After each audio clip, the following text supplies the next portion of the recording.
বেশিরভাগ জেলাতে দূরপাল্লার বাসে নতুন ভাড়া কার্যকর হলেও অভ্যন্তরীণ রুটের বাসগুলো চলছে আগের ভাড়াতেই। আরও জানাতে খুলনা থেকে যুক্ত হচ্ছেন সহকর্মী অভিজিৎ পাল। অভিজিৎ, সরকার নির্ধারিত ভাড়াই বাসগুলোতে নেওয়া হচ্ছে কিনা, যাত্রী যারা রয়েছেন তাদের কোনো অভিযোগ কি রয়েছে? একটি আশ্চর্যের বিষয় হয়েছে যে সরকার যে ভাড়া বৃদ্ধির জন্য যে রেট নির্ধারণ করে দিয়েছে, খুলনাতে এখনো আসলে সেই ভাড়ায় এখনো নেওয়া হচ্ছে না। এবং খুলনার যে পরিবহনগুলো আছে তারা বলছেন যে তারা এখনো পর্যন্ত তাদের যে পরিবহন মালিকগুলো আছে বা যে কোম্পানিগুলো আছে সেই কোম্পানিগুলো থেকে এখনো পর্যন্ত তারা কোনো নির্দেশনা পাননি। এই কারণে তারা এখনো পর্যন্ত সরকার যে নির্ধারিত রেট দিয়েছে সেই নির্ধারিত রেটে তারা ভাড়া বৃদ্ধি করছে না। যেমন খুলনা থেকে আজকে আমরা এখানে দেখতে পেয়েছি যে খুলনা থেকে যে যশোরে যে বড়াই পরিবহন যাতায়াত করে সেই বড়াই পরিবহনে আগেও 130 টাকা করে নেওয়া হয়েছে এবং আজকেও 130 টাকা করে নেওয়া হচ্ছে। এর পাশাপাশি খুলনা থেকে ঢাকা রুটে যে পরিবহনগুলো চলাচল করে, আপনি জানেন যে বিভিন্ন ধরনের পরিবহন চলাচল করে, সেই পরিবহনগুলোতে আসলে বাসের যে প্রকারভেদ আছে, বাসের প্রকারভেদে 650 থেকে 800 1000 টাকা পর্যন্ত যে টিকিট পূর্বেও যে ভাড়া ছিল সেই পূর্বের ভাড়াতেই নেওয়া হচ্ছে।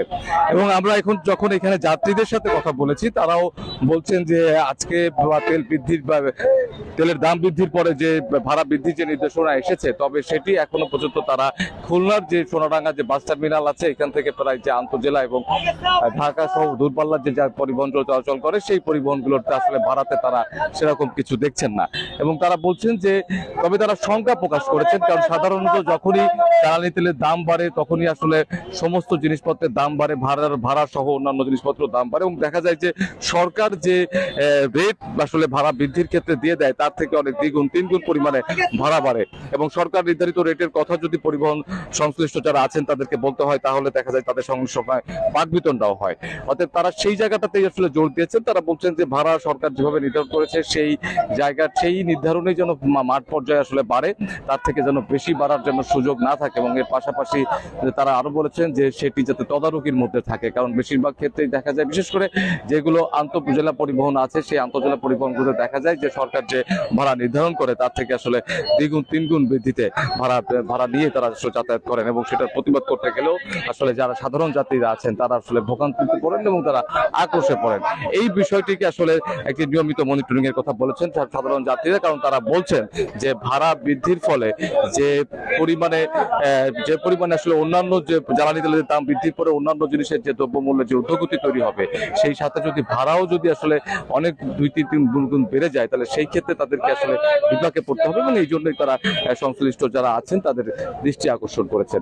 এর বাইরে যদি বলতে হয় যে খুলনাতে যদিও বলা হচ্ছে যে ভাড়া বৃদ্ধি করা হয়নি, তবে আমরা একটা বিষয় জানতে পেরেছি যে খুলনাতে মাস 2-3 আগে আন্তঃজেলা পরিবহনগুলোর যে রুটগুলো রয়েছে সেই রুটগুলোতে ভাড়া প্রতি প্রায় 10 টাকা করে বৃদ্ধি করা হয়েছিল। এই কারণেও অনেকটা হচ্ছে যে এখন পর্যন্ত তারা এই ভাড়া বৃদ্ধির বিষয়টি নিশ্চিত করতে পারবে, মানে ভাড়া এখন তারা বাড়াচ্ছেন না, কিন্তু আগেই ভাড়া বেড়ে আছে মাস 2 আগে থেকেই। আরেকটি বিষয় হচ্ছে যে যদি বলতে হয় সেটি হচ্ছে যে এইখানে অন্যান্য যে পরিবহনগুলো আছে, দূরপাল্লার যে পরিবহনগুলো আছে যেগুলো ঢাকা, রাজশাহী এবং চিটাগাং চলাচল করে, সেই পরিবহনগুলো আসলে তাদের পরিবহন যে সংশ্লিষ্ট কোম্পানিগুলোর যে নির্দেশনা আছে সেই নির্দেশনার উপরই নির্ভর করছে। তাদের উপর নির্দেশনা আসার পরেই তারা মূলত আসলে এই ভাড়া বৃদ্ধির বিষয়গুলো দেখবেন। এই ছিল খুলনা থেকে ভাড়া বৃদ্ধির আসলে সর্বশেষ।